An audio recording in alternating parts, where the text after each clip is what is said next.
சிறகடிக்க ஆசை சீரியலோட upcoming episode என்னென்னு பார்க்கலாம். முத்துவும் மீனாவும் கிறிஷோட பாட்டி எங்கே போயிருக்காங்கன்னு தெரியாததுனால மறுபடியும் கிறிஷை தன்னுடைய வீட்டுக்கே கூட்டிகிட்டு வர விஜயா ரொம்ப கோவமாக திட்ட ஆரம்பிக்கிறாங்க. உங்கள் 2 பேருக்கும் வேறு வேலையே இல்லையா? இந்த பையனை கிறிஷோட பாட்டிக்கிட்ட கூட்டிகிட்டு போய் விடுங்கன்னா இவன் நீங்கள் கூட்டிகிட்டு வந்துட்டீங்க. தெரிஞ்ச சொந்தக்காரங்க யாராவது இருந்தால் அங்கே அனுப்பி வைக்க வேண்டியதானே. இது எதுக்கு நமக்கு தேவையில்லாத வேலை? வேணும்னே திட்டம் போட்டு நீங்கள் எல்லாரும் இப்படி என்னை ஏமாத்துறீங்களா? இந்த பையன் இதே வீட்டில் இருக்கணும்னு எல்லாரும் முடிவு எடுத்துட்டிங்களா அப்படின்னு கேட்குறாங்க. ஏற்கனவே இதெல்லாம் தெரிஞ்ச ரோகிணி மனோஜ்கிட்ட இதை பற்றி சொல்லாமல் வீட்டுக்கு 2 பேரும் வர இங்கே கிறிஷ் இருக்கிறத பார்த்த உடனே மனோஜ் கோவமாக, என்னம்மா இது, எப்போ பார்த்தாலும் இந்த கிறிஷ் நம்ம வீட்டிலே இருக்கான், இவனை கூட்டிகிட்டு போகிறதா சொல்லிட்டு இந்த பையனும் எல்லார்கிட்டையும் சொல்லிட்டு கிளம்பி போனா இவன் என்ன மறுபடியும் இங்கே வந்திருக்கான், என்னதான் நடக்குதுன்னு கேட்க, அது என்ன உனக்கு தெரியலையா மனோஜ், இவங்க எல்லாரும் திட்டம் போட்டு நம்மளை ஏமாத்திட்டு இருக்காங்க. அது மட்டும் இல்லை, ஏற்கனவே இந்த முத்துவும் மீனாவும் கிறிஷை நம்ம வீட்டுக்கு கூட்டிகிட்டு வந்து இவங்களே பார்த்துக்கணுன்னு சொன்னதெல்லாம் உனக்கு ஞாபகம் இருக்குல்ல, அதான் இவங்க நம்மக்கிட்ட ஏமாத்திட்டு இருக்காங்க. ஏதோ இந்த கிறிஷோட பாட்டி அங்கே ஹாஸ்பிட்டலில் யார்கிட்டையும் சொல்லாமல் கிளம்பி போயிட்டாங்களாம். எங்கே இருக்காங்கன்னு இப்போ முத்து வந்து தேட போயிருக்கான் போல. அதேப்படி யார்கிட்டையும் சொல்லாமல் போனவங்கள இவங்களால கண்டுபிடிக்க முடியும் அப்படின்னு சொல்ல, இங்கே மனோஜும் தேவையில்லாத பிரச்சனை தான் இதெல்லாம் அப்படின்னு பேச ரோகிணி சொல்கிறாங்க. கிறிஷ் வேற எங்கே போவான், அதனால் வேறு வழி இல்லை மனோஜ், பாவம் கிறிஷ் சின்ன பையன், அவனுக்குன்னு இப்போ யாரும் இல்லைல்ல, இங்கேயே கொஞ்ச நாள் இருக்கட்டும். அதான் முத்து வந்து அவங்க பாட்டியை கண்டுபிடிக்கிறதா கிளம்பி போயிருக்காருல. கிறிஷோட பாட்டி எங்கே இருக்காங்கன்னு தெரிஞ்சால் இவனை கூட்டிகிட்டு போய் விட போகிறாங்க. நீ எதுக்காக இவ்வளோ கோவப்படுற? கிறிஷ் ரொம்ப சின்ன பையன், நாம் தானே அவன்கிட்ட பாசமாக இருக்கணும் அப்படின்னு சொல்ல, வர வர நீ செய்கிறது எதுவுமே சரியில்லை ரோகிணி, ரொம்ப இந்த கிறிஷுக்கு சப்போர்ட் பண்ணுற, ரொம்ப இடம் கொடுக்குற, அதெல்லாம் சரியில்லை. முத்துவும் மீனாவும் அப்படி செஞ்சால் பரவாயில்ல, நீ எதுக்காக கிறிஷ் என்னவோ ஓன் பையன் மாதிரியே இவ்வளோ அக்கறையாக பார்த்துக்கணும்னு நினைக்கிற?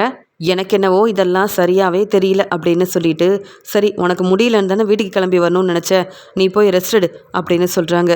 கிறிஷை பார்த்துக்கிட்டே கண் கலங்கிக்கிட்டு ரோகிணி மெதுவாக ரூமுக்கு போகிறாங்க. கிறிஷ் யோசிக்கிறாங்க, என் அம்மாக்கிட்டேயும் பேச முடியல, என் பாட்டி எங்கே இருக்காங்கன்னு தெரியல, எப்படி என் பாட்டியை பார்க்குறது, முத்துமாமா பாட்டியை கண்டிப்பாக கண்டுபிடிச்சிருவாரா அப்படின்னு கிறிஷ் வீட்டில் இருக்கிறவர் யோசனை பண்ணிகிட்ருக்கேன். உடனே விஜயா கிட்ட அண்ணாமலை சொல்கிறாங்க, நான் கூட கிறிஷ் இந்த வீட்டை விட்டு போகும்போது ரொம்ப மனசு வேதனையாக இருந்தது. கிறிஷ் என் கூட இருந்தால் என் பேரனே என் கூட இருக்கிற மாதிரி எனக்கு தோணுது விஜயா, அதெல்லாம் உனக்கு புரியாது.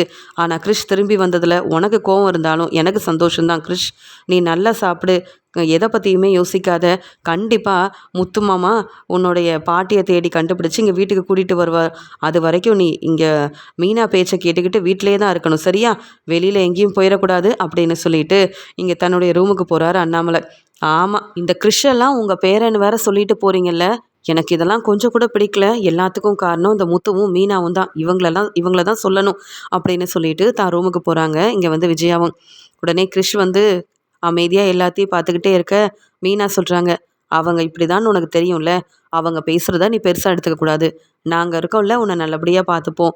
நீ நல்லா சாப்பிட்டுட்டு நல்லா ரெஸ்ட்டு, உன் பாட்டி உன்னை தேடி கண்டிப்பாக வருவாங்க அப்படின்னு சொல்லிட்டு போக, ரூமுக்கு போன ரோகிணி, அம்மா இப்படி செஞ்சிட்டாங்களே, என் சித்திக்கு ஃபோன் பண்ணி பார்த்தேன், அங்கேயும் என் அம்மா வரல. சொந்தக்காரங்க கிட்டலாம் ஃபோன் பண்ணி பார்த்தேன், என் அம்மா எங்கேயும் போன மாதிரி தெரியல. அப்போ என் அம்மா கிறிஷ் என் கூடயும் இருக்கணும்னு முடிவெடுத்து இப்படியெல்லாம் செஞ்சிட்டாங்களா என்ன? எங்கே போயிருக்காங்கன்னு ஃபோன் பண்ணாலும் எடுத்து பேச மாட்டேங்கிறாங்க. கிறிஷுக்கு ஒரு நல்ல வாழ்க்கையை அமைச்சு கொடுக்கணும்னு என் அம்மா நினச்சாங்களே தவிர்த்து என்னை பற்றி யோசிக்காமல் இப்படி யார்கிட்டையும் சொல்லாமல் கிளம்பி போயிட்டாங்களே. இதுதான் என்னுடைய முடிவுன்னு தெளிவாக சொல்லியிருந்தா நான் கிறிஷை என் ஃப்ரெண்டு வித்யா வீட்லேயாவது கொண்டு போய் விட்டுருப்பேனே.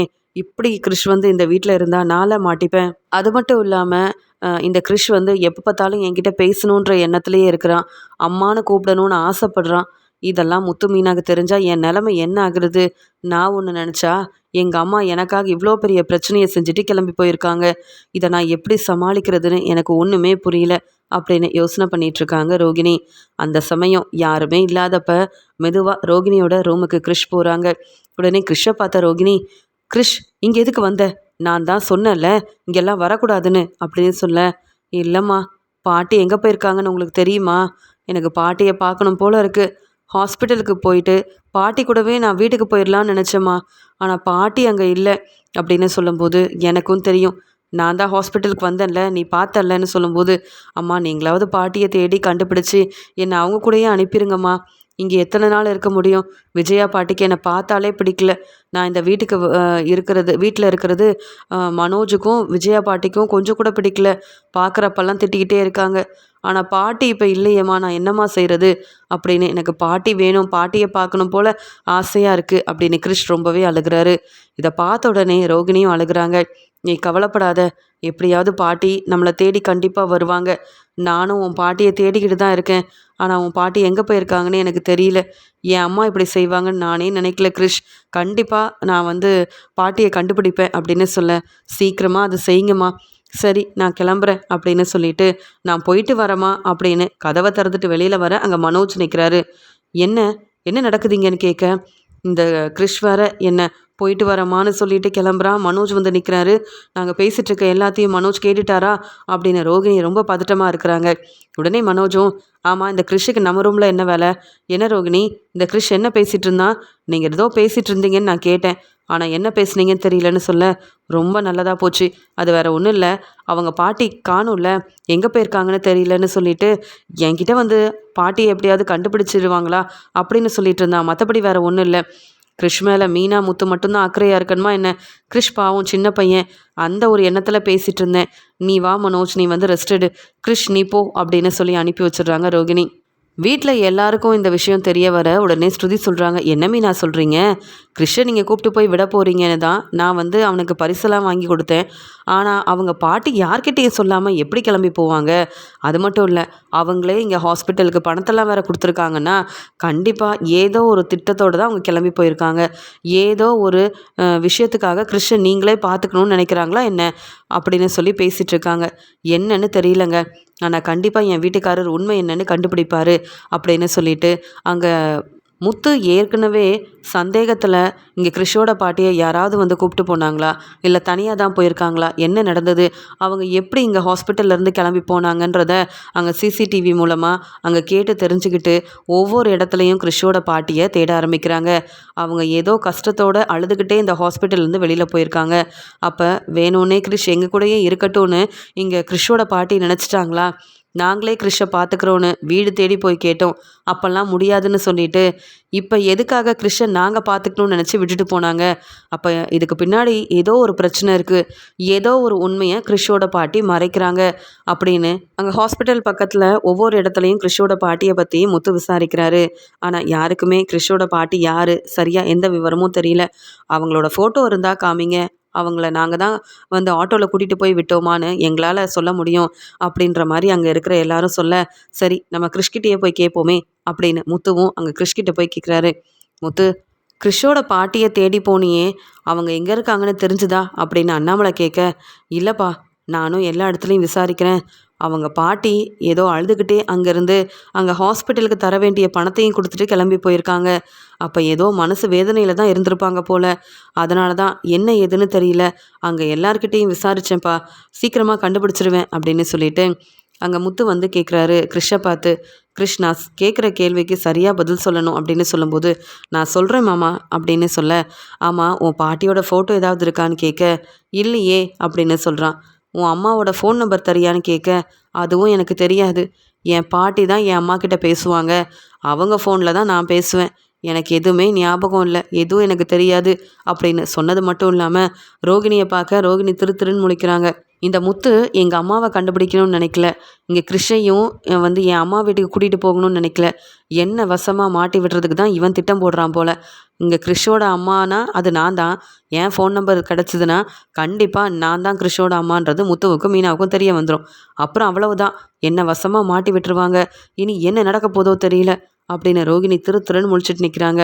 இங்கே கிறிஷ் ரோகிணியை பார்த்துக்கிட்டே இருக்க, உடனே மீனாவும், என்ன கிறிஷ் ரோகிணியை பார்த்துட்ருக்க, உன்கிட்ட கேள்வி கேட்குறது உன் முத்துமாமா தானே, சரியாக எந்த பதிலும் சொல்ல மாட்டேங்கிற, அப்புறம் எப்படி உன் பாட்டியை தேடி கண்டுபிடிக்கிறது? உன் சொந்தக்காரங்க யாராவது இங்கே இருக்காங்களா? உனக்கு தெரிஞ்சவங்க வீடு இங்கே இருந்தால் சொல்லு, அங்கே போயாவது பார்ப்போன்னு சொல்ல. இல்லை, எனக்கு யாரையும் தெரியாது அப்படின்னு சொல்லிட்டு தன்னுடைய பாட்டியை நினச்சி கிறிஷ் ரொம்பவே அழ ஆரம்பிக்கிறான். உடனே முத்து சொல்கிறாரு, மீனா, இங்கே கிறிஷ் படிக்கிற ஸ்கூலில் போய் கேட்டால் கண்டிப்பாக அவங்க பாட்டியோட ஃபோட்டோ இல்லைனா ஃபோன் நம்பர்னு ஏதாவது கிடைக்கும்ல. அதை வச்சு நம்ம அவங்க எங்கே இருக்காங்கன்னு கண்டுபிடிக்க முடியாதா? இல்லை கிறிஷோட அம்மாவை இங்கே வர வைக்க முடியாதா என்ன? கிறிஷை ரொம்ப நாள் நம்ம வீட்டில் வச்சு பார்த்துக்க முடியாது. ஏன்னா என் அம்மாவுக்கும் பிடிக்கல, மனோஜுக்கும் பிடிக்கல. அப்படி இருக்க கிறிஷோட அம்மா கிட்டேயாவது கிறிஷை நம்ம அனுப்ப வேண்டாமா என்ன? இதெல்லாம் தெரிஞ்சால் கிறிஷோட அம்மா கண்டிப்பாக வருவாங்க. அதனால் நான் எப்படியாவது நாளைக்கு கிறிஷோட ஸ்கூலில் போய் பேசி அவங்க அம்மாவோட ஃபோன் நம்பரை வாங்க நான் வந்து பார்க்குறேன் அப்படின்னு சொல்ல, சரியான யோசனைங்க அப்படின்னு சொல்கிறாங்க இங்கே வந்து மீனா. இது எல்லாத்தையும் ரோகிணி கேட்டுட்ருக்காங்க. ஏற்கனவே இந்த முத்து மீனாவால் கிறிஷை வேறு ஸ்கூலில் சேர்க்கணும்னு நினச்சேன். இப்போ இந்த முத்து என்னடானா என்னை பற்றின உண்மையை கண்டுபிடிக்க ஸ்கூல் வரைக்கும் போகிறானா? அதுக்குள்ளே நான் ஏதாவது செய்யணும் அப்படின்னு சொல்லிட்டு ரோகிணி யோசிக்கிறாங்க. தன்னுடைய ரூமுக்கும் போகிறாங்க. அந்த சமயம் இது எல்லாத்தையும் கேட்டுட்டு இருந்த ஸ்ருதி சொல்கிறாங்க, பாவம் முத்து எவ்வளோ பிரச்சனையை தான் சமாளிப்பார். ரோகிணி மனோஜால் வந்த பிரச்சனையை இப்போ தான் சமாளித்தார். அதுக்குள்ளே இந்த கிறிஷோட பாட்டி வேறு எங்கே போனாங்கன்னு தெரியல. எப்படி தான் அவங்கள கண்டுபிடிக்கிறதோ? முத்து, மீனா, நீங்கள் உங்கள் வேலையெல்லாம் விட்டுட்டு இப்படி அடுத்தவங்களுக்காக உதவி செய்கிறதெல்லாம் சரிதான். ஆனாலும் உங்களையும் நீங்கள் கொஞ்சம் பார்த்துக்கணும். கிறிஷ், நீ வரியா அப்படின்னு சொல்ல, நான் வரேன், உங்ககிட்ட கொஞ்சம் நேரம் உட்காந்து நான் பேசிகிட்டு இருக்கேன் அப்படின்னு அங்கேருந்து கிறிஷ் வந்து ஸ்ருதி கூட கிளம்பி போகிறான். இங்கே மீனா சொல்கிறாங்க, ஆமாங்க, நம்ம மற்ற எல்லாருக்கும் உதவி செய்கிறோம். அதனால் நமக்கு நிறைய பிரச்சனையும் வருது. நமக்காக நம்ம பெருசாக சம்பாதிக்கிறதும் இல்லை, பணத்தை சேர்த்து வைக்கிறதும் இல்லை. ஆனால் முதல்ல கிறிஷை இங்கேருந்து அனுப்பணும்னா அவங்க பாட்டியவோ இல்லை அவங்க அம்மா யாருன்றதை நம்ம வந்து கண்டுபிடிக்கணும் அப்படின்னு மெயினாக சொல்கிறாங்க. எப்பயும் போல் ஸ்ருதி வந்து தன்னுடைய ஆஃபீஸ்க்கு கிளம்பி போகிறாங்க. அப்போ ஸ்ருதியோட அம்மா ஃபோன் பண்ணி, ஆமாம் ஸ்ருதி எங்கே இருக்க அப்படின்னு கேட்க, அம்மா நான் என் வேலையில் தாம்மா இருக்கேன் அப்படின்னு சொல்ல, நான் உன்னை பார்க்க வரலான்னு நினச்சேன்டி. உன் வீட்டுக்கு வந்த உன் மாமியார்கிட்ட பேசணும். ஆனால் நீ வேலைக்கு வந்துட்டேன்னா உன்கிட்ட தனியாக பேசலாம்ல அப்படின்னு சொல்கிறாங்க. நீங்கள் இங்கேயே வந்துருங்கம்மா அப்படின்னு சொல்ல, ஸ்ருதிக்காக ஆசாசியாக சமைச்சு இங்கே வந்து சுதா சாப்பாடெல்லாம் கொண்டு வராங்க. இதை பார்த்துட்டு ஸ்ருதி சொல்கிறாங்க, என்னம்மா நீங்கள் சமைச்சதை என்னால் வீட்டிலையே சாப்பிட முடியாது, இங்கே வேற கொண்டுட்டு வந்துட்டீங்களா? எதுக்குமா இதெல்லாம்? எனக்காக எப்பயுமே ரவி எனக்கு பிடிச்ச மாதிரி சாப்பாடெல்லாம் அனுப்பி வைப்பான் அப்படின்னு சொல்ல, நீ தான் மாப்பிள்ளை மேலே ரொம்ப பாசமாக இருக்கிற மாதிரி இருக்க. ஆனால் ரவிக்கு உன் மேலே உண்மையான பாசம் இல்லை இல்லை. அப்படி இருந்திருந்தா நீ சொன்ன ரெஸ்டாரண்ட் ஆரம்பிக்கிறதுக்கு உதவி செஞ்சுருப்பார்ல, அந்த ரெஸ்டாரண்ட்டோட ஓனராக ஒத்துருந்துருப்பார்ல. இப்போ ரவி எதை பற்றியும் பேசாமல் தானே இருக்காரு. அப்போ ஓ மேலே அக்கறை இல்லை அந்த ரவிக்கு. ஏதோ விரும்பி கல்யாணம் பண்ணிக்கிட்டீங்க, அதனால அந்த அண்ணாமலை வீட்டில் ஒன்றா வாழ்ந்துட்டுருக்கீங்க, அப்படி தானே? இல்லைனா உன்னையும் இங்கே நீயும் ரவியும் ஒருத்தர் விட்டு கொடுக்காம தானே இருக்கணும். உன்னை அந்த ரவி மதிக்கிறதே இல்லை அப்படின்னு சொல்ல, யார் சொன்னது? உங்ககிட்ட பணம் வாங்கி ரெஸ்டாரண்ட் ஆரம்பிக்கிறது ரவிக்கு பிடிக்கல. அதனால தான் ரவி இப்படி ஒரு முடிவில் உறுதியாக இருக்காரே தவிர்த்து, மற்றபடி என் மேலே ரவிக்கு உண்மையாகவே பாசம் அதிகம். அதனால தான் எவ்வளோ வேலை இருந்தாலும் சரியான நேரத்தில் எனக்கு சாப்பாடு அனுப்புறது, சாப்பிட்டியான்னு ஃபோன் பண்ணி கேட்குறது, என் வேலை முடிஞ்ச உடனே என்னை பார்க்க வரதுன்னு எனக்காக ரவி ஒவ்வொன்றத்தையும் பார்த்து பார்த்து செய்கிறாரு. நீ தேவையில்லாமல் பேசி எங்கள் 2 பேத்துக்கு இடையில பிரச்சனை செஞ்சு பிரித்து வைக்கலான்னு நினைக்காத. நாங்கள் யார் சொன்னாலும் யார் நினச்சாலும் அதெல்லாம் பிரிய மாட்டோம். அது மட்டும் இல்லை, இப்போ ரவி என் மேலே கோவமாக இருந்தாலும் நான் ரெஸ்டாரண்ட் ஆரம்பித்ததுக்கப்புறமா கண்டிப்பாக ரவி என் ரெஸ்டாரண்ட்டுக்கு ஓனராக வந்து எல்லா வேலையும் பார்க்க தான் போகிறான். அப்படியெல்லாம் ரவி என்னை விட்டு கொடுத்துட மாட்டாமா. நீங்கள் கொடுத்த பணத்தையும் நான் திருப்பி கொடுத்துருவேன் அப்படின்னு சொல்ல, நீ பணத்தை திருப்பி கொடுத்துருவ, ஆனால் அந்த ரோகிணி என்கிட்ட வாங்கின பணத்தை எப்படி திருப்பி தருவாளோ தெரியல. அவளெல்லாம் நம்பி நான் பணத்தை கொடுத்து ஏமாந்து போய் உக்காந்துருக்கேன் அப்படின்னு சொல்ல, உடனே ஸ்ருதி கேட்குறாங்க, அம்மா என்ன பேசுகிறீங்க, என்ன சொல்கிறீங்க, எனக்கு ஒன்றுமே புரியலையே அப்படின்னு கேட்க, உனக்கு என்னன்னு சொல்கிறது, உன்கிட்ட சொல்லக்கூடாதுன்னு வேற அந்த ரோகிணி சொல்லியிருக்காளே அப்படின்னு சொல்லும்போது, அந்த ரோகிணி என்கிட்ட சொல்லக்கூடாதுன்னு சொன்னாங்களா? அப்படி என்ன உண்மையை சொல்லக்கூடாதுன்னு சொல்லியிருக்காங்க அப்படின்னு சொல்லி கேட்க, வேற ஒன்றும் இல்லை, கொஞ்ச நாளைக்கு முன்னாடி ரோகிணிக்கு ஏதோ பணம் தேவைப்படுதுன்னு சொல்லி பண பிரச்சனை இருக்குன்னு என்னை தேடி வந்தாங்க. வந்தது மட்டும் இல்லாமல் 2 லட்ச ரூபா பணத்தை என்கிட்ட இருந்து அந்த ரோகிணி வாங்கினா என்னென்னவோ காரணம் சொன்னான். என் வீட்டில் யாருக்கும் நான் பணம் வாங்கினது தெரிய வேண்டான்னு சொன்னான். நானும் சரி பரவாயில்ல, நமக்கு தெரிஞ்ச பொண்ணு தானே, அதுவும் உங்கள் வீட்டு மூத்த மருமக, அவள் கேட்டு தராமல் இருக்க முடியுமா அப்படின்னு அந்த பணத்தை கொடுத்தேன். ஆனால் இப்போ வரைக்கும் பணத்தை திருப்பி தராமல், ஃபோன் பண்ணாலும் எடுக்காமல் அந்த ரோகிணி இருக்கிறத பார்த்தா பணத்தை திருப்பி தரக்கூடாதுன்னு என்னை ஏமாற்ற நினைக்கிறாளோன்னு எனக்கு தோணுது அப்படின்னு சொல்ல, அம்மா நீங்கள் பணத்தை கொடுக்கும்போது எனக்கு ஃபோன் பண்ணி கேட்டிருக்கலாம்ல. ரோகிணியை நம்பி எப்படிம்மா இவ்வளோ பணம் கொடுத்தீங்க? அவங்களால எப்படி திருப்பி தர முடியும்? நீங்கள் பணம் கொடுத்ததும் எங்களுக்கு தெரியாது, ரோகிணி உங்ககிட்ட பணம் வாங்கினதும் எங்கள் குடும்பத்தில் உள்ள யாருக்குமே தெரியாது. ரோகிணி பணம் கேட்டிருந்தாலும் முதல்ல அதே வீட்டில் மருமகளாக இருக்கிற என்கிட்ட நீங்கள் சொல்லியிருக்கணுமா வேண்டாமா? பணத்தை நீங்கள் கொடுத்துட்டு இப்போ உட்காந்து நான் ஏமாந்துட்டேன்னு சொல்லி பேசிகிட்டு இருக்கீங்க. அந்த ரோகிணி என்கிட்ட கூட தான் வந்து பணம் கேட்டாங்க. ஆனால் பிஸ்னஸ்க்காக நான் பணத்தை வச்சுருக்கேன், உங்களுக்கு தர முடியாதுன்னு நான் அப்படியே பேசி அனுப்பிட்டேன். நீங்களும் சொல்லியிருக்கலாம்ல. அவங்க எல்லாரையும் இப்படி தான் நம்ப வச்சு ஏமாற்றுவாங்க. இதெல்லாம் என் மாமியாருக்கு தெரிஞ்சால் ரோகிணியை சும்மா விட மாட்டாங்க. ஆமாம், அப்படி என்ன பெரிய பண தேவை இருந்ததுன்னு உங்ககிட்ட யாருக்கும் தெரியாமல் பணத்தை வாங்கிட்டு போனாங்க இந்த ரோகிணி? அவங்க என்னெல்லாம் செஞ்சுருக்காங்கன்னு தெரியுமா? இப்போ கூட அந்த சிட்டி கூட சேர்ந்து திட்டம் போட்டு தேவையில்லாத பிரச்சனை செஞ்சு முத்துவும் மீனாவும் தான் முன்னாடி நின்று போனா போதுன்னு அவங்கள காப்பாற்றி வீட்டுக்கே கூட்டிகிட்டு வந்திருக்காங்க. இல்லைனா ரோகிணி போலீஸ்கிட்ட மாட்டிக்கிட்டு ரொம்பவே அவமானப்பட்டிருப்பாங்க. இப்படி எல்லாத்தையும் தேவையில்லாமல் செய்கிற ரோகிணிக்கு நீங்கள் பணம் கொடுத்தது பெரிய தப்பு. அதுவும் என் மாமியார்கிட்டையும் என் மாமனார்கிட்டையும் கேட்காம பணம் கொடுத்தது பெரிய தப்புமா. அந்த ரோகிணியை எப்படிம்மா நீங்கள் நம்புனீங்க அப்படின்னு சொல்ல, என்ன செய்ய ஸ்ருதி, நீயாவது அந்த ரோகிணிக்கிட்ட மெதுவாக பேசி என் பணத்தை வாங்கி கொடு. ஏன்னா உங்கள் அப்பா கிட்ட சொல்லி தான் அந்த பணத்தை வாங்கி கொடுத்தேன். இப்போ உங்கள் அப்பா என்னை கேள்வி கேட்டு திட்டுறாரு. அந்த அண்ணாமலையோட மருமகளுக்கு நீ ஏன் பணம் கொடுத்த? இதெல்லாம் வீட்டுக்கு தெரியாமல் வாங்கியிருக்க ரோகிணி நம்மளையும் ஏமாத்திட்டா என்ன செய்கிறது? நாமளும் கஷ்டப்பட்டு சம்பாதிச்ச பணம் தானே.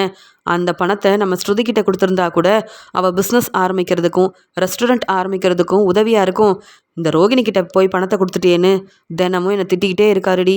நீயாவது அந்த ரோகிணிக்கிட்ட பேசுறியா அப்படின்னு சொல்கிறாங்க. ஆமாம், நான் உனக்காக பேசுகிறேன். ஆனால் அவங்க பணத்தை திருப்பி தருவாங்களா திருப்பி தரமாட்டாங்களான்னு எனக்கு தெரியாது. நீ செஞ்சதும் தப்பு, அந்த ரோகிணி செஞ்சது ரொம்ப பெரிய தப்பு. நான் கேள்வி கேட்குறேம்மா, அவங்கள சும்மா விட மாட்டேன். அவங்க எப்படி அதை பணத்தை வாங்கிட்டு ஏமாற்றலான்னு நினைப்பாங்க அப்படின்னு சொல்லும்போது, சரி சரி நீ கோவப்படாத, அம்மா உனக்காக சமைச்சு கொண்டு வந்திருக்க, இந்த சாப்பாடை இன்றைக்கி நீ சாப்பிடு. சரி, நாளைக்கு நான் உன்னை பார்க்க வரேன். அதுக்குள்ளே அந்த ரோகிணிக்கிட்ட பேசி பணத்தை வாங்குறியா? இல்லை அப்படி தரமாட்டேன்னு சொன்னால் உன் மாமியார்கிட்ட அந்த ரோகிணியை பற்றி பேசிடு. எப்படியாவது என் பணம் எனக்கு வந்தாகணும் ஸ்ருதி அப்படின்னு சொல்கிறாங்க. ஆமாம்மா, இப்போ வந்து என்கிட்ட உண்மையை சொல்கிறியே, இதெல்லாம் முன்னாடியே என்கிட்ட சொல்லியிருக்க வேண்டாமா? அந்த ரோகிணி வீட்டில் தேவையில்லாத பிரச்சனையை செய்கிறாங்க, தேவையில்லாத வேலையை செய்கிறாங்க. ஏன் விஜயாத்தையே ரோகிணியை நம்புறதில்லம்மா. விஜயாத்தை மனசை மாற்ற யார்கிட்டையோ நகையெல்லாம் வாங்கிட்டு வந்து கொடுத்து ரொம்ப ஏமாந்துட்டாங்க. அதுக்காக 1,00,000 ரூபா பணத்தை விஜயாத்தைக்கும் கொடுத்தாங்க. இதெல்லாம் தேவையில்லாத வேலை தானே இந்த ரோகிணிக்கு. எல்லார்கிட்டேயும் நல்ல பேர் வாங்க இவங்க அங்கே இங்கேன்னு நிறைய கடன் வாங்கியிருக்காங்க. அந்த மாதிரி ஒன்றையும் ஏமாற்ற பணம் வாங்கியிருக்காங்க போல். இதை பற்றி கண்டிப்பாக நான் ரோகிணிக்கிட்ட பேசுகிறேன், நீ கவலைப்படாத. நாளைக்கே நான் பணத்தை ஏற்பாடு பண்ணுறேன். ரோகிணி பணம் கொடுத்த உடனே நான் சொல்கிறேன், நீ வந்து வாங்கிட்டு போமா. இனியாவது ரோகிணியை நம்பி இப்படி பணம் கொடுக்குற வேலையெல்லாம் வச்சுக்காதம்மா. அப்படி ஏதாவது ரோகிணி வந்து பணம் கேட்டால் உடனே எனக்கு ஃபோன் பண்ணு. அவங்கள நானே வந்து வெளுத்து வாங்கிடுறேன். எல்லார்கிட்டையும் கடன் வாங்கி வீட்டில் நடக்கிற பிரச்சனையை சமாளிக்கணும்னு ரோகிணி நினைக்கிறது பெரிய தப்பு தான். அதுவும் ஏன் அம்மா கிட்ட போய் கடன் வாங்கியிருக்காங்க, எவ்வளோ பெரிய தப்பு. வீட்டில் உள்ள யாருக்கும் தெரியாமல் இதை சும்மா விடக்கூடாது அப்படின்னு இங்கே சுதா வந்து உண்மையை சொன்னதுக்கப்புறமா ரோகிணி மேலே ரொம்பவே கோபத்தில் இருக்கிறாங்க ஸ்ருதி. மனோஜோட கடையில் ஒவ்வொருத்தருக்கும் ஒவ்வொரு வேலையை பிரித்து கொடுத்துட்ருக்காரு. வந்த கஸ்டமர் எல்லாருமே அவங்க எதிர்பார்த்த மாதிரி மாதம் மாதம் நிறைய பணத்தெல்லாம் கொடுக்க இங்கே மனோஜுக்கு அவ்வளோ சந்தோஷமாக இருக்குது. ஆனால் ரோகிணிக்கு ஒன்றுமே புரியல. என் அம்மாவை வேற எப்படி கண்டுபிடிக்க, கிறிஷை எப்படி இங்கேருந்து கூட்டிகிட்டு போகன்னு தெரியல அப்படின்னு யோசிக்கிறாங்க. உடனே மனோஜ் கேட்குறாரு, ஏன் ரோகிணி இப்படியே எதை பற்றியோ யோசனை பண்ணிகிட்ருக்க? உனக்கு என்ன தான் பிரச்சனை? சரியாக பார்லருக்கும் போகாமல் இங்கே வந்தாலும் எந்த வேலையும் செய்ய மாட்டேங்கிற, ரொம்ப முடியலன்னு வேற சொல்கிற, ஹாஸ்பிட்டல் கூப்பிட்டாலும் வர மாட்டேங்கிற, ஏதாவது பிரச்சனையாக இருந்தால் என்கிட்ட சொல்லிடு இப்போவே அப்படின்னு சொல்கிறாங்க. அதெல்லாம் ஒன்றும் இல்லைன்னு சொல்லும்போது, இல்லை ஏற்கனவே நிறைய பொய் சொல்லி என் குடும்பத்தை ஏமாத்திருக்கியா, அதனால தான் கேட்குறேன் அப்படின்னு சொல்லும்போது, ஒன்றும் இல்லை மனோஜ், நான் பார்த்துக்கிறேன் அப்படின்னு சொல்கிறாங்க. சரி ரோகிணி, நீயே போய் நம்ம சேர்த்து வச்சுருக்க பணத்தெல்லாம் எடுத்துகிட்டு வரியா அப்படின்னு கேட்க, எதுக்கு இப்போ அதெல்லாம் எடுக்கணும் அப்படின்னு கேட்குறாங்க. வேறு ஒன்றும் இல்லை, இன்றைக்கி நம்ம நிறைய பொருள் வாங்கியிருக்கிறதுனால அந்த பணத்தை வாங்கிட்டு போகிறதுக்காக இங்கே வந்து எனக்கு தெரிஞ்ச ஒருத்தர் வராரு. அவருக்கு நான் பணம் கொடுத்தா தானே இன்னும் நிறைய பொருளெல்லாம் வரும். கஸ்டமர் நிறைய பணம் கொடுக்கறதுனால அவங்களுக்கு பிடிச்ச மாதிரி பொருளை நம்ம கொடுக்கணும்ல, அதுக்காக தான் அப்படின்னு சொல்லும்போது, என்ன மனோஜ் திடீர்னு பணத்தை எடுக்க சொல்கிறாரு, அங்கே நான் வேறு 3,00,000 ரூபா பணத்தை எடுத்து வச்சுருக்கேன், இதெல்லாம் தெரிஞ்சால் பெரிய பிரச்சனையாயிருமே அப்படின்னு சொல்லிட்டு, இல்லை மனோஜ் அதெல்லாம் அப்புறமா கொடுத்துக்கலாம், நம்ம வெளியில் போகலாமா இல்லை வீட்டுக்கு கிளம்பலாமா அப்படின்னு சொல்ல, இந்த வேலையை முடிக்காமல் என்னால் எங்கேயும் வர முடியாது. இங்கே இப்போ தான் கடைக்கே வந்திருக்கோம், இப்போ தான் கஸ்டமர் ஒவ்வொருத்தராக வர ஆரம்பிச்சிருக்காங்க. தினமும் அப்படியே வீட்டுக்கு கிளம்பி போயிட்டு இருந்தா இல்லை வெளியில் போயிட்டு இருந்தா கடையை யார் கவனிக்கிறது? எப்போ பார்த்தாலும் ராணியும் ராணியோட வீட்டுக்காரரும் தான் கடையை பார்த்துக்கிறாங்க. இப்படி நாமளே பொறுப்பு இல்லாமல் இருந்தால் சரிப்பட்டு சரிப்பட்டு வருமா? நாம் என்ன முன்ன மாதிரியா பிஸ்னஸ் செஞ்சிட்ருக்கோம்? இப்போ பிஸ்னஸில் நம்ம நல்லா முன்னேறிக்கிட்டே இருக்கோம். நம்ம நினச்சதை விட நல்ல வருமானம் வருது. கஸ்டமர் எல்லாரும் வந்துட்டுருக்காங்க. இப்போ நீ நினைக்கிற மாதிரி என்னால் வெளியில் வர முடியாது. வேணும்னா நீ கிளம்பு, நான் பார்த்துக்கிறேன். நானே அந்த பணத்தை எடுத்து எண்ணி வைக்கிறேன். எனக்கு நிறைய வேலை இருக்குது ரோகிணி அப்படின்னு சொல்லிட்டு மனோஜ் பணத்தெல்லாம் எடுக்கிறாரு. ஒவ்வொன்றையும் எடுத்துகிட்டு வந்து நல்லா எண்ணிட்டு இருக்காரு. அப்போ தான் மனோஜ் யோசிக்கிறாரு, இல்லையே, எப்படி நம்ம பணத்தை எண்ணினாலும் 3,00,000 இதில் இல்லாத மாதிரில இருக்குது. ரோகிணி, இந்தா இதெல்லாம் எடுத்து எண்ணுன்னு சொல்ல, மனோஜ் சரியாக தான் இருக்குது அப்படின்னு சொல்லும்போது, இல்லையே, 3,00,000 பணத்தை வந்து நான் சரியாக தானே எண்ணி வச்சேன். பணம் வந்து குறைவால இருக்குது அப்படின்னு சொல்லும்போது, ரோகிணி திரு திருன்னு முழிக்க ஆரம்பிக்கிறாங்க. வசமாக மாட்டிக்கிட்டோம் போலயே, மனோஜ் இதை ஒரு பெரிய பெரிய பிரச்சனையாக்கிடுவானே, எப்படியாவது இந்த பணத்தை திருப்பி வச்சிடலான்னு நினச்சேன். அதுக்குள்ளே அந்த பணத்தை மனோஜ் எடுத்து எண்ணுவார் அப்படின்னு நான் நினைக்கல அப்படின்னு சொல்லிட்டு, சரி மனோஜ், நீயே பொறுப்பாக இந்த வேலையெல்லாம் பார்த்துக்க, நான் வீட்டுக்கு போயிட்டு வரேன் அப்படின்னு சொல்லும்போது, இல்லை இல்லை, இங்கே முதல்ல பணம் வந்து நான் எண்ணி வச்ச பணத்தில் 3,00,000 இல்லை. அது எப்படி நீ இதெல்லாம் தெரிஞ்சுக்கிட்டு கண்டுக்காமல் கிளம்புறேன்னு சொல்கிற அப்படின்னு சொல்ல, இல்லை, இது உன்னுடைய பொறுப்பு, நீ தான் பார்த்துக்கணும். பணத்தை நீ தான் வைக்கிற, பணத்தை நீ தான் எடுத்த, இதில் நான் என்ன செய்ய முடியும்னு கேட்குறாங்க ரோகிணி. என்ன ரோகிணி, கொஞ்சம் கூட பொறுப்பே இல்லாமல் சாதாரணமாக பதில் பேசிகிட்டு இருக்க. இது நம்ம பணம், நாம் சம்பாதிச்ச பணம். எனக்கு ஒரு பிரச்சனைனா அது உனக்கும் பிரச்சனை இல்லையா என்ன அப்படின்னு சொல்லும்போது, சரி இப்போ என்ன செய்யணும்னு நினைக்கிறேன் அப்படின்னு கேட்க, வீட்டில் கொஞ்சம் பணம் வச்சுருக்கேன், அதையும் பார்ப்போம். இந்த பணத்தை நான் அங்கே வீட்டில் வச்சுட்டேனான்னு தெரியல. சரி நம்ம வீட்டுக்கு கிளம்போம் அப்படின்னு வீட்டில் மனோஜ் வச்சுருந்த பணத்தையும் எடுத்து எண்ணி பார்க்குறாரு. ஆனால் 3,00,000 அதில் இல்லைன்றது மனோஜுக்கு தெளிவாக புரியும் போது ரோகிணி கிட்ட பிரச்சனை செய்கிறாரு. ரோகிணி, நீ கடையில் இருக்க, இல்லை நான் கடையில் இருக்கேன். நம்ம 2 பேரும் தான் மாற்றி மாற்றி கடையை பார்த்துக்குறோம். அப்படி இருக்கும்போது அது எப்படி 3,00,000 பணத்தை யாராவது வந்து எடுப்பாங்க? கடையில் அங்கங்கன்னு எல்லா இடத்துலையும் சிசிடிவி வச்சுருக்கோம். அப்படி இங்கே வேலை பார்க்குற ஸ்டாஃப் எல்லாம் இது வரைக்கும் எந்த தப்பும் செஞ்சதும் இல்லை. அவங்கள நான் சந்தேகப்படுற மாதிரியும் இல்லைன்னு சொல்ல, உடனே ரோகிணி, அப்போ என்ன சந்தேகப்படுறியா? நான் எடுத்திருப்பேன்னு சொல்கிறியா அப்படின்னு கேட்குறாங்க. நான் அப்படி சொல்லலை, நீயா தான் சொல்லிக்கிற. உனக்கு ஏன் இவ்வளோ கோவம் வருது? நீ பணத்தை எடுக்கலல்ல, அப்போ நீயா ஏன் இப்படி பேசிகிட்டு இருக்க? எனக்கு யார் மேலேயும் சந்தேகம் வரலை. எல்லாரும் அவங்கவுங்க வேலையை பொறுப்பாக தான் பார்த்துக்கிறாங்க. ஆனால் பணம் எப்படி, நான் எண்ணி வச்ச பணம் எப்படி இல்லாமல் போகும் அப்படின்னு ரொம்ப கோவமாக இங்கே வந்து மனோஜ் வந்து ரோகிணி கிட்ட கேள்வி கேட்க, ரோகிணியும் பதிலுக்கு பேச அவங்க 2 பேர்த்துக்கு இடையிலையும் ரொம்ப பெரிய பிரச்சனை வருது. உடனே அங்கே வந்து விஜயா, என்ன ரோகிணி, இங்கே என் பையன் மனோஜை இப்படி எதிர்த்து பேசிகிட்டு இருக்க, என்ன பிரச்சனை உனக்கு அப்படின்னு கேட்க, இல்லைம்மா, கடையில் நிறைய கஸ்டமர் வராங்க, முன்ன மாதிரி இல்லாமல் நல்ல பிஸ்னஸ் செஞ்சிட்ருக்கோன்னு சொன்னேன்ல, எண்ணி வச்ச பணத்தை யாரோ எடுத்த மாதிரி இருக்குமா, 3,00,000 பணமா, நான் சரியாக எண்ணி தான் வச்சேன் அப்படின்னு சொல்ல, உடனே ரோகிணி சொல்கிறாங்க, உங்கள் பையன் பொறுப்பே இல்லாதவர்னு உங்களுக்கு தெரியாதா? சரியாக எண்ணி வச்சுருக்க மாட்டார். இப்போ என்னவோ நான் அந்த பணத்தை எடுத்த மாதிரி என்கிட்ட கேள்வி கேட்குறாரு. அப்புறம் எனக்கு கோவம் வராதா? நானும் அதே கடையில் மனோஜுக்காக சம்பளமே வாங்காமல் வேலை செய்கிறேன். நான் எதுக்கு அந்த பணத்தை எடுக்கணும் அப்படின்னு இப்படி மனோஜ் கேள்வி கேட்டதுக்கு ரோகிணி ரொம்ப கோவமாக பதில் பேசும்போது, உடனே விஜயா சொல்கிறாங்க, நீ செஞ்சாலும் செய்வடி. என் பையன் உன் மேலே சந்தேகப்படுறானா, ஏதாவது ஒரு காரணம் இருக்கும். நீ தான் தேவையில்லாமல் அந்த நகையை வாங்கிட்டு வந்து என்னை அவமானப்படுத்தினவளாச்சே. பெரிய பணக்கார வீட்டு பொண்ணுன்னு பொய் சொன்னவ தானே நீ. அப்போ நீ அந்த பணத்தை கண்டிப்பாக எடுத்திருப்ப. வெளியில் நிறைய கடன் வாங்கி வச்சுருக்கல, அப்போ அந்த பணத்தெல்லாம் என்ன செஞ்ச? நாங்கள் அதெல்லாம் கேட்கவா செஞ்சோம் அப்படின்னு சொல்லும்போது, இல்லை அத்தை, நான் இந்த பணத்தை எடுக்கல அப்படின்னு சொல்லும்போது, ஸ்ருதியும் ரவியும் அங்கே வீட்டுக்குள்ளே வர, இங்கே பிரச்சனை நடக்குது. இதை பார்த்துட்டு ஸ்ருதி சொல்கிறாங்க, இப்பையும் ரோகிணி வசமாக மாட்டிக்கிட்டாங்க போல, என்னன்னு பார்ப்போம், இரு ரவி அப்படின்னு சொல்ல, மீனா, முத்து, அண்ணாமலைன்னு எல்லாருமே அங்கே வந்து மனோஜ் ரோகிணி பேசுகிறத கேட்டுக்கிட்டே இருக்கிறாங்க. உடனே ரோகிணி, நீ தான் பொறுப்பு இல்லாமல் கடையை நடத்துகிற, அதனால தான் யார் வந்து பணத்தை எடுத்தாங்கன்னு கூட தெரியாமல் என் மேலே சந்தேகப்படுற. இனி உன் கடை பக்கமே வரமாட்டேன். உனக்கு உன் பிஸ்னஸில் எந்த உதவியும் நான் செய்யவே மாட்டேன் அப்படின்னு பேசிகிட்டு இருக்காங்க. இதை கேட்ட விஜயா ரொம்ப கோவமா, பாத்தியா மனோஜ், இதுக்கு தான் சொன்னேன், இவளெல்லாம் உன் கடை பக்கம் வர வைக்காதுன்னு. இவ்வளோ திமிரா பேசுகிறா ஓ முன்னாடியே. ஏன் இந்த ரோகிணி வரதுனால தான் கடையில் நிறைய கஸ்டமர் வராங்களா? இல்லைனா உன்னால் புத்திசாலித்தனமாக அந்த கடையில் வருமானத்தை பார்க்க முடியாதா என்ன? இவெல்லாம் நிறைய படிச்சிருக்கால, அந்த திமிரில் பேசிகிட்டு இருக்கா போல அப்படின்னு சொல்லிகிட்ருக்க. அங்கே வந்து ஸ்ருதி சொல்கிறாங்க, ஆண்டி, நான் ஒரு விஷயம் சொல்லட்டுமா? உண்மையை சொல்லப்போனால் இந்த ரோகிணி கண்டிப்பாக அந்த பணத்தை எடுத்திருப்பாங்கன்னு தான் எனக்கு தோணுது அப்படின்னு சொல்ல, ஏம்மா ஸ்ருதி, நீ இப்போ தான் வந்த, நீ எப்படிம்மா இதெல்லாம் சொல்லிகிட்டு இருக்கேன்னு கேட்க, அதானே, எனக்கும் ரோகிணிக்கும் சாதாரண பிரச்சனை தான், வேறு யாரும் இதில் தலையிடவும் வேண்டாம், நாங்கள் பிரச்சனை செய்கிறத பார்த்து சந்தோஷப்படவும் வேண்டாம் அப்படின்னு முத்து மீனாவை பார்த்து மனோஜ் பேசுகிறாரு. உடனே ஸ்ருதி சொல்கிறாங்க, எனக்கு உங்கள் பிரச்சனையில் தலையிடணும்னு எந்த அவசியமும் இல்லை, நான் ரோகிணி கிட்ட பேச வந்தேன். ரோகிணி, எங்கள் அம்மா கிட்ட 2 லட்ச ரூபா பணத்தை கடன் வாங்குனீங்கல்ல அப்படின்னு சொல்ல ரோகிணிக்கு ஒன்றுமே பதில் பேச முடியாமல் விஜயாவை பார்க்குறாங்க. என்னங்க, நான் கேள்வி கேட்குறேன், விஜயாத்தைய பார்க்குறீங்க? எங்கள் அம்மா கிட்ட பணத்தை வாங்குனீங்களா இல்லையா அப்படின்னு சொல்ல, ஆமாம் ஸ்ருதி வாங்கினேன், நான் சீக்கிரமாக திருப்பி கொடுத்துருவேன், உங்கள் அம்மா கிட்ட சொல்லிடுங்களேன் அப்படின்னு சொல்லும்போது, என்கிட்ட கேட்டால் எங்கள் அம்மா கிட்ட கடன் வாங்குனீங்க, நீங்கள் சொல்கிற பதிலெல்லாம் அவங்கக்கிட்ட நான் ஃபோன் பண்ணி சொல்கிறதுக்கு? ஏங்க, பணத்தை வாங்குனீங்கல்ல, யாரை கேட்டு வாங்குனீங்க? மனோஜை கேட்டு வாங்குனீங்களா? இல்லை இந்த விஷயம் விஜயாத்துக்கு தெரியுமா? வீட்டில் யார்கிட்டயாவது சொல்லி எங்கள் அம்மா கிட்ட பணம் வாங்குனீங்களா அப்படின்னு கேட்க, இல்லை எனக்கு கொஞ்சம் தேவை இருந்தது, அதனால் யார்கிட்ட கேட்கன்னு தெரியல, நம்ம எல்லாரும் சொந்தக்காரங்க தானே, உங்கள் அம்மா கிட்ட பணம் வாங்கினது ஒன்றும் பெரிய தப்பாக தெரியல, நான் தான் பணத்தை திருப்பி தந்துடுவேனே, நான் என்ன அவங்கள ஏமாத்தவா போகிறேன் அப்படின்னு சொல்கிறாங்க.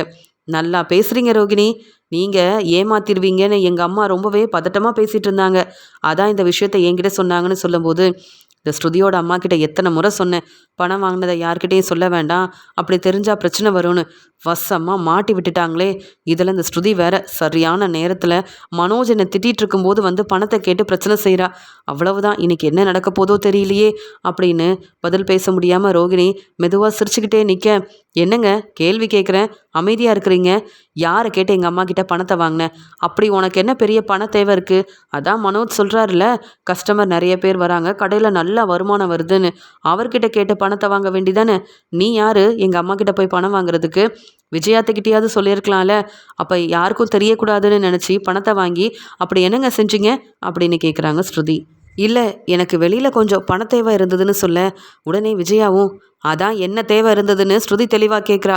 சம்மந்திக்கிட்ட போய் கடன் வாங்கியிருக்க, பணத்தை வாங்கியிருக்க, அசிங்கமா இல்லை உனக்கு? இன்னும் என்னெல்லாம்டி செஞ்சு வச்சுருக்க? யார் யார்கிட்டலாம் கடன் வாங்கி எங்களை ஏமாத்தணும்னு நினைக்கிற? சம்மந்தி நம்ம குடும்பத்தை பற்றியும் எங்களை பற்றியும் என்ன நினைப்பாங்க? இப்போ வரைக்கும் நம்மலாம் சாதாரண ஒரு குடும்பம், நம்மக்கிட்ட அவங்கள மாதிரி வசதி கிடையாது, பணம் கிடையாதுன்னு இப்போ வரைக்கும் அவங்கள நம்ம சரியாக மதிக்கிறதில்ல. அப்படி இருக்கும்போது ஸ்ருதி நம்ம வீட்டை மருமகன்னு சொல்ல எனக்கு பெருமையாக இருக்குது. அவங்க கிட்ட போய் கடன் வாங்கி வச்சுருக்க, அதுவும் மனோஜுக்கு தெரியாமல். மனோஜ், என்ன நீ தான் ரோகிணியை கடன் வாங்க சொன்னியான்னு கேட்க, அம்மா இப்போ ஸ்ருதி சொல்லிதாம்மா எனக்கே தெரியும், ரோகிணி அவங்க அம்மா கிட்ட கூட 2 லட்ச ரூபா பணத்தை வாங்கியிருக்கான்னு. எனக்கு எப்படிம்மா இதெல்லாம் தெரியும்? நீங்கள் இப்படி பேசுகிறீங்க, அப்படி தெரிஞ்சிருந்தா நான் உங்ககிட்ட சொல்லாமல் இருந்திருப்பேனா? இல்லை ரோகிணியை திட்டாமல் இருந்திருப்பேனா? ரோகிணி என்ன செஞ்சு வச்சுருக்க? யாரை கேட்டு கடன் வாங்கினேன்? அப்போ கடையில் இருக்கிற பணத்தையும் பண தேவை இருக்குன்னு எடுத்துட்டியா அப்படின்னு கேட்க, இல்லை இல்லை நான் அப்படிலாம் செய்யலை. என்ன மனோஜ் நீ? நான் அவங்கக்கிட்ட கடன் வாங்கினதை தான் ஆமான்னு ஒத்துக்கிட்டேனே, அப்புறம் நீ என்னடானா என்னை மாட்டி விடணும்னு நினைக்கிறியா? இல்லை, எனக்கும் அந்த கடையில் பணம் இல்லைன்றதுக்கும் எந்த பிரச்சனைக்கும் சம்மந்தமே இல்லை. ஸ்ருதி, நான் பணத்தை திருப்பி கொடுத்துட்றேன், ஏன் இப்படி என்னை அவமானப்படுத்துகிறீங்க? இதே இந்த மீனாவும் முத்துவும் உங்ககிட்ட பணம் வாங்கியிருந்தா இப்படி நிற்க வச்சு கேள்வி கேட்டு அவங்கள அவமானப்படுத்துவீங்களா? முத்து மீனானா உங்களுக்கு அவ்வளோ மதிப்பு மரியாதை தரணும்னு தோணுது, என்ன பார்த்தா ஏன் இப்படி அவமானப்படுத்தணும்னு தோணுதுன்னு கேட்க, ஏங்க அந்த முத்து மீனாவும் நீங்களும் ஒன்றாங்க? நான் என்னைக்காவது அவங்க கேட்டு பணத்தை கொடுத்தா அவங்களுக்கு வருமானம் வந்த உடனே எனக்கு அந்த பணத்தை நான் கேட்காமையே திருப்பி தருவாங்க. அவங்க ரொம்ப நல்லவங்க, உங்களை மாதிரி ஏமாத்தணும்னு நினைக்க மாட்டாங்க. ஆனால் நீங்கள் எல்லார்கிட்டேயும் பொய் சொல்லி ஏமாத்துறதுனால பணம் கொடுத்த எங்கள் அம்மாவே உங்களை நம்ப யோசிக்கிறாங்க. நீங்கள் ஏமாத்திடுவீங்களோ, பணத்தை திருப்பி தராமல் ஏமாத்திடுவீங்கன்னு எங்கள் அம்மா நினைக்கிறாங்க. சீக்கிரமாக உங்ககிட்ட பணத்தை வாங்க சொன்னதே எங்கள் அம்மா தான். அதனால் எங்கள் அம்மா கிட்ட வாங்கின பணத்தை திருப்பி தாங்க அப்படின்னு சொல்ல, இல்லை இப்போதைக்கு என்னால் தர முடியாது, மனோஜ் கடையிலேருந்து இப்போ என்னால் பணமும் வாங்க முடியாது, ஏன்னா மனோஜ் அவரோட பிஸ்னஸை பார்க்குறாரு, நான் யார்கிட்டேயும் இப்போ பணம் கேட்குறதாவும் இல்லை, உங்கள் அம்மா கிட்ட நான் பேசிக்கிறேன் ஸ்ருதி, இதில் நீங்கள் தலையிடாதீங்க சொல்ல, என்ன சொன்னேன்? என் அம்மா கிட்ட நீ பேசிக்கிறியா? நான் தான் எங்கள் அம்மாவோட பொண்ணு, எனக்கு இல்லாத உரிமை உனக்கு இருக்கா? ஆண்டி பாருங்க, உங்கள் முன்னாடியே ரோகிணி எப்படிலாம் பேசுகிறாங்கன்னு.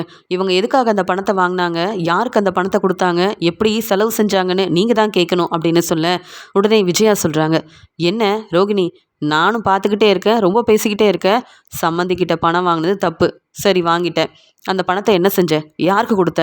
உனக்கு பெருசாக எந்த குடும்பமும் இல்லை, எங்களை தவிர்த்து உனக்கு சொந்தக்காரங்க இல்லை, தெரிஞ்சவங்க இல்லைன்னு சொன்னேன். நீ என்ன அந்த பார்லரில் வெறும் ஸ்டாஃபாக தானே வேலை பார்க்குற, நீ ஓனர் இல்லையே, அப்போ இவ்வளோ பணத்தையும் வாங்கி என்னடி செஞ்ச? உண்மையை சொல்லலை, அவ்வளவுதான். ஏற்கனவே மனோஜோட கடையில் பணம் 3 லட்ச ரூபா இல்லைன்னு மனோஜ் சொன்னப்போ ஓ மேலே தான் எனக்கு சந்தேகம் வருது. நீ உனக்கு பணம் தேவைப்பட்டா என்ன வேணாலும் செய்வேன்னு எனக்கு நல்லாவே தெரியும்டி, உண்மையை சொல்கிறியா இல்லை வெளுத்து வாங்கிடுவேன்னு சொல்ல, பார்த்தீங்களா ஸ்ருதி, உங்களால் எவ்வளோ பிரச்சனை, எல்லாரும் என்னை சந்தேகப்படுறாங்க, நான் இப்படி அவமானப்பட்டு நிற்கணும், அதுக்கு தானே இதை உங்கள் அம்மா என்கிட்ட ஃபோன் பண்ணி கேட்டிருக்கலாமே. நானும் எப்படி யாருக்கும் தெரியாமல் பணத்தை வாங்கினனோ அதே மாதிரி திருப்பி கொடுக்க முயற்சி செஞ்சுருப்பேனே. இப்படி என்ன நீங்கள் பேசி அவமானப்படுத்துறதை என்னால் ஒத்துக்கவே முடியாது. எனக்கு நிறைய தேவை இருக்குது, அதுக்காக நான் கடன் வாங்கினேன், திருப்பி கொடுத்துருவேங்க. நீங்கள் இப்படிலாம் செஞ்சீங்கன்னா அவ்வளவுதான் ஸ்ருதி அப்படின்னு சொல்ல, கோவமாக இருந்த ஸ்ருதியும் ரோகிணி எப்பலார்னு வெளுத்து வாங்கிட்டு, செய்கிறதெல்லாம் செய்வ, இப்போ நான் பணத்தை திருப்பி கேட்டால் உனக்கெல்லாம் கோவம் வருதா? தப்பு செஞ்ச நீ எல்லாம் கோவப்படவே கூடாது, அவமானப்பட்டு தலை குனிஞ்சு தான் நிற்கணும். நீ என்றைக்கும் மீனா மாதிரி நடந்துக்கவே மாட்டேன் அப்படின்னு அப்பப்போ நிரூபிச்சுக்கிட்டே இருக்க. மீனாவா என்னைக்கு என்கிட்ட பணம் கேட்டதும் இல்லை, நானாக தான் அவங்கள புரிஞ்சுக்கிட்டு உதவி செய்யணும்னு பணம் கொடுத்துருக்கேன். அந்த பணத்தை கூட மீனா தனக்கு வருமானம் வந்த உடனே திருப்பி தந்துடுவாங்க. எப்படி பணத்தை திருப்பி தரணும் அப்படின்றத மீனாவை பார்த்தாவது நீ தெரிஞ்சுக்க. நீ எல்லாம் மீனா மாதிரி என்றைக்கும் ஆகவே முடியாது. மீனாவை பற்றியோ முத்துவை பற்றியோ பேச உனக்கு தகுதியும் இல்லை. செய்கிற தப்பெல்லாம் செஞ்சுட்டு பணத்தை திருப்பி கேட்டால் உனக்கு கோவம் வருது. எதுக்காக உங்கள் அம்மா உன்கிட்ட இந்த விஷயத்த சொன்னாங்கன்னு இந்த பேச்சு பேசுகிறல. நீ முதல்ல எதுக்கு கடன் வாங்கின, எதுக்கு அந்த அந்த பணத்தை என்ன செஞ்சேன்னு கேள்வி கேட்குறோம், பதில் பேசாமல் நிற்கிற. அப்போ நீ ரொம்ப நல்லவளா என்ன அப்படின்னு ஸ்ருதி வெளுத்து வாங்குறாங்க. உடனே இங்கே ரோகிணிக்கு பதில் பேச முடியல. ஏற்கனவே மனோஜும் விஜயாத்தையும் நான் தான் கடையில் இருக்க பணத்தை எடுத்திருப்பேன்னு சந்தேகப்படும் போது சரியான நேரம் பார்த்து இந்த ஸ்ருதியும் 2 லட்ச ரூபா பணத்தை நான் வாங்கின விஷயத்த சொல்லி இப்படி மாட்டி விட்டுட்டா. இப்போ என்ன சொல்லி சமாளிக்க அப்படின்னு யோசிக்க அண்ணாமலை சொல்கிறாங்க. எனக்கு என்னவோ ரோகிணி, நீ கடையில் இருக்கும்போது தான் பணத்தை யாராவது எடுத்திருப்பாங்க, இல்லை நீ தான் பணத்தை எடுத்திருப்பேன்னு தோணுதுன்னு சொல்ல, என்ன அங்கிள் நீங்களும் இந்த ஸ்ருதி மாதிரி பேசுகிறீங்கன்னு கேட்க, இல்லைம்மா நீ ஸ்ருதியோட அம்மா கிட்ட கடன் வாங்கினதை கூட எங்ககிட்ட சொல்லாமல் மறைச்சிருக்கேனா? அப்போ உனக்கு ஒரு தேவைன்னா நீ என்ன வேணாலும் செய்வேன்றதை நிரூபிக்கிறல்ல. அப்போ நான் உன்னை தானம்மா சந்தேகப்பட முடியும், உண்மையை சொல்லு அப்படின்னு கேட்க, அப்புறம் விஜயா கேட்குறாங்க, அந்த பணத்தை எடுத்து என்னடி செஞ்ச, யாருக்கு கொடுத்த அப்படின்னு கேட்க, அத்தை அந்த பணத்தை வாங்கி உங்ககிட்ட தான் கொடுத்தேன் அப்படின்னு சொல்கிறாங்க. என்னது, என்கிட்ட கொடுத்தியா, எதுக்கு அப்படின்னு கேட்கும்போது, உங்களுக்காக வாங்கி கொடுத்த அந்த நகையால் பிரச்சனை வந்த உடனே நகைக்காக 1 லட்ச ரூபா பணத்தை நீங்கள் கேட்டீங்க. எப்படி பணத்தை ஏற்பாடு பண்ணேன்னு தெரியல, என் ஃப்ரெண்டு வித்யாக்கிட்டேயும் கேட்க முடியல, அதனால் உரிமையோட நம்ம சொந்தக்காரங்க தானே அப்படின்னு நினச்சி ஸ்ருதியோட அம்மா கிட்ட பணத்தை வாங்கினேன், திருப்பி தந்துடுறேன்னு சொல்லி தான் வாங்கிட்டு வந்தேன். இப்படி அவங்க என்னை மாட்டி விடுவாங்கன்னு நான் எதிர்பார்க்கல. நீங்கள் எல்லாரும் என் மேலே கோவமாக இருக்கிறதுனால ஸ்ருதியோட அம்மா கிட்ட கடன் வாங்கி தான் இந்த பணத்தை விஜயாத்த கிட்ட கொடுத்தேன்னு தெரிஞ்சா என்னை ரொம்ப ஏளனமாக பேசுவீங்க, அவமானப்படுத்துவீங்க. அதான் இந்த உண்மையை யார்கிட்டையும் சொல்ல வேண்டான்னு உங்கள் சம்மந்தி சுதா கிட்ட சொல்லி வச்சேன். ஆனால் வேணும்னே அவங்க இப்படி என்னை மாட்டி விட்டு என்னை அவமானப்படுத்தணும்னு நினைக்கிறாங்க. அது மட்டும் இல்லாமல் அப்படின்னு சொல்ல, அது சரிதான், எனக்கு 1 லட்ச ரூபா பணத்தை கொடுக்கறதுக்கு நீ சம்பாதிச்ச பணத்தை கொடுக்கல, கடன் வாங்கி கொடுத்துருக்க. மீதி 1 லட்ச ரூபா பணத்தை எண்டி செஞ்ச அப்படின்னு கேட்க, மனோஜோட பிஸ்னஸ்க்காக கொஞ்சம் பணம் தேவைப்படுறதா சொன்னேன், மனோஜுக்கு தான் கொடுத்தேன் அப்படின்னு போய் சொல்கிறாங்க. உடனே ஸ்ருதி சொல்கிறாங்க, மனோஜ் தான் நல்லா பிஸ்னஸ் செய்கிறாரே, நீங்கள் செய்கிறது எதுவுமே சரியில்லை ரோகிணி, வர வர உங்களை நம்பவே முடியல. இன்னும் 2 நாளையில் அந்த பணத்தை திருப்பி கொடுக்குற வேலையை பாருங்கள். உங்கள் கடையில் இருக்கிற பிரச்சனையை பற்றி கேட்க நான் வரவே இல்லை, அதை பற்றி பேசவும் எனக்கு விருப்பம் இல்லை. நீங்கள் 2 பேரும் பிஸ்னஸ் செய்கிறீங்க, பிரச்சனை வந்தால் பார்த்துப்பீங்கன்னு எனக்கு தெரியும். ஆனால் என் அம்மா கிட்ட எனக்கு தெரியாமல் கடன் வாங்கியிருக்கீங்கல்ல, அந்த 2 லட்ச ரூபா பணத்தை சீக்கிரமாக கொடுத்துருங்க. அப்படி தரலைன்னா எங்கள் அம்மாவை ஏமாற்ற பார்க்குறீங்க பணத்தை வாங்கிட்டேன்னு நானே போலீஸில் கம்ப்ளைண்ட் கொடுப்பேன். அப்புறம் நீங்கள் அவமானப்பட்டு தான் நிற்கணும். பணத்தை நீங்கள் திருப்பி தர வரைக்கும் நான்லாம் விட மாட்டேன். புரியுதுல்ல? வீட்டுக்கே தெரியாமல் இப்படி வெளியில் கடன் வாங்குறது தப்புன்னு இனியாவது புரிஞ்சுக்கிட்டு திருந்துங்க ரோகிணி. அப்படியே உங்களுக்கு பணம் வேணும்னாலும் நீங்கள் வீட்டில் உள்ளவங்கக்கிட்ட சொல்லி கடன் வாங்க போகிறத மனோஜ்கிட்டையாவது சொல்லுங்கள். எல்லாரையும் ஏமாத்துற மாதிரி என்னையும் என் குடும்பத்தையும் ஏமாத்தணும்னு நினச்சா நான்லாம் விஜயாத்த மாதிரி சும்மா உங்களை விட்டு வைக்க மாட்டேன். அவ்வளவுதான். இன்னும் 2 நாள் தான், பணத்தை தரல அப்புறம் போலீஸ் உங்களை தேடி வீட்டுக்கே வருவாங்க. அப்புறம் எனக்கு பதில் சொல்லாத நீங்கள், என்கிட்ட இவ்வளோ பேச்சு பேசின நீங்கள் போலீஸ்க்கு பதில் சொல்ல வேண்டிய நிலைமை உங்களுக்கு வர வேண்டியதாயிரும். புரியுதில்ல அப்படின்னு பேசிட்டு போக ரோகிணி திருன்னு முழிக்கிறாங்க. ரொம்பவே பதட்டமாக ஸ்ருதியவே பார்க்குறாங்க. என்ன 2 லட்ச ரூபா பணம் தானே, அதுக்கு என்னென்னவோ பேசிட்டு போகிற அந்த ஸ்ருதி இவகிட்ட பணம் கேட்டப்ப பணத்தை கையில் வச்சுக்கிட்டு தரமாட்டேன்னு சொல்லிட்டா. அதனால் அவங்க அம்மா கிட்ட வாங்கினேன். நான் பெரிய பணக்கார வீட்டு பொண்ணு இல்லை, இவங்க உண்மையாகவே நிறைய பணம் வச்சுருக்காங்க தானே, எனக்குன்னு ஒரு 2 லட்ச ரூபா பணம் கூட தரமாட்டாங்களா? அந்த பணத்தை திருப்பி வாங்கிறதுக்கு போலீஸை வர வைப்பேன்னு என்ன பேச்சு பேசிட்டு போகிற அந்த ஸ்ருதி. வீட்டில் உள்ள எல்லாரும் கோவமாக என்னையே பார்த்துட்ருக்காங்களேன்னு யோசிக்கிறாங்க ரோகிணி. அந்த சமயம் விஜயா சொல்கிறாங்க, என்ன பார்த்துக்கிட்டே நிற்கிற, ஸ்ருதி பேசுகிற பேச்சுக்கெல்லாம் உன்னால் பதில் பேச முடியலல்ல, பணத்தை திருப்பி தராமல் நீ செஞ்ச அந்த வேலையால் சம்மந்தி முன்னாடி நானும் அவமானப்பட்டு தான் நிற்கணும். அவங்க வீடு தேடி வந்து பணத்தெல்லாம் கேட்குறதுக்கு முன்னாடி அந்த பணத்தை திருப்பி தரல, நானே அப்புறம் உன்னை சும்மா விட மாட்டேன்டி. அது மட்டும் இல்லை மனோஜ், இந்த ரோகிணி மேலே எனக்கு சந்தேகமாக இருக்குது. இனி ரோகிணி கடைப்பக்கம் வர வேண்டான்னு சொல்லி வை. அந்த பணத்தை யார் எடுத்தாங்கன்னு கண்டுபிடிக்கணும்னா நீ முதல்ல முத்துக்கிட்ட உதவி கேளு. போலீஸ்கிட்ட கம்ப்ளைண்ட் கொடுத்து நம்ம கடைக்குள்ளே யார் வந்து இப்படி பணத்தை எடுத்திருக்காங்க, 3 லட்ச ரூபா பணத்தை யார் எடுத்தாங்கன்ற உண்மையை கண்டுபிடிக்கணும். அப்படி அதில் மட்டும் ரோகிணி மாட்டினான்னு வையேன், ரோகிணியை நான்லாம் சும்மா விடவே மாட்டேன் அப்படின்னு விஜயா ரோகிணியை பார்த்து முறைச்சிக்கிட்டே சொல்லிட்டு போக, ரோகிணி இங்கே மனோஜை பார்க்குறாங்க. ஆமாம், எனக்கும் கொஞ்சம் சந்தேகமாக தான் இருக்குது. ஆமாம், எனக்கே தெரியாமல் வெளியில் கடன் வாங்கி அந்த பணத்தை என் அம்மாவுக்கு கொடுக்கறது, என்னவோ பிஸ்னஸ்க்கு எனக்கு பணம் கொடுத்ததா சொன்னேன். எப்போ பணம் கொடுத்த? எங்கள் அம்மா இருந்தாங்கன்னு அமைதியாக இருந்தேன். ஆனால் நீ வர வர ரொம்ப பொய் சொல்ல ஆரம்பிச்சிட்ட. எங்கள் அம்மா சொன்ன மாதிரியே கடையில் நான் வச்ச பணத்தை யார் எடுத்தாங்கன்ற உண்மையை கண்டுபிடிப்பேன். என் பணத்தை கண்டிப்பாக திருப்பி நான் வாங்க தான் செய்வேன். அந்த பணத்தை எடுத்தவங்களையும் சும்மா விட மாட்டேன். ரோகிணி, இந்த பிரச்சனைக்கும் உனக்கும் சம்மந்தம் இருந்துச்சு, அப்படி ஏதாவது எனக்கு தெரிய வந்தது, அப்புறம் நீ இந்த வீட்டில் மருமகளாக இருக்கவே முடியாதுன்னு விஜயா மாதிரியே ரோகிணி பேசிட்டு போக, முத்து, மீனா, அண்ணாமலைன்னு கோவமாக விஜயா ரோகிணியை வந்து பார்க்குறாங்க. இந்த ஸ்ருதியும் ஸ்ருதியோட அம்மா சுதாவும் இப்படி திட்டம் போட்டு எல்லாரும் முன்னாடி அவமானப்படுத்த இப்படிலாம் செஞ்ச மாதிரிலாம் ஆயிடுச்சு. இந்த இந்த ஸ்ருதி பேசின பேச்சில் நான் தான் அந்த பணத்தை எடுத்திருப்பேன்னு வீட்டில் எல்லாரும் சந்தேகப்படுறாங்க. நான் சீக்கிரமாக மாட்டி பண்ணவுன்ற பதட்டம் தான் எனக்கு இருக்குது. எப்படியாவது இந்த பிரச்சனையிலேருந்து வெளியில் வரணும் அப்படின்னு ஸ்ருதி ரோகிணி பணம் வாங்கினதை பற்றி சொல்லி எல்லார்கிட்டையும் மாட்டி விட்டதால் எல்லாரும் முன்னாடியும் தலை குனிஞ்சு நிற்கிறாங்க ரோகிணி.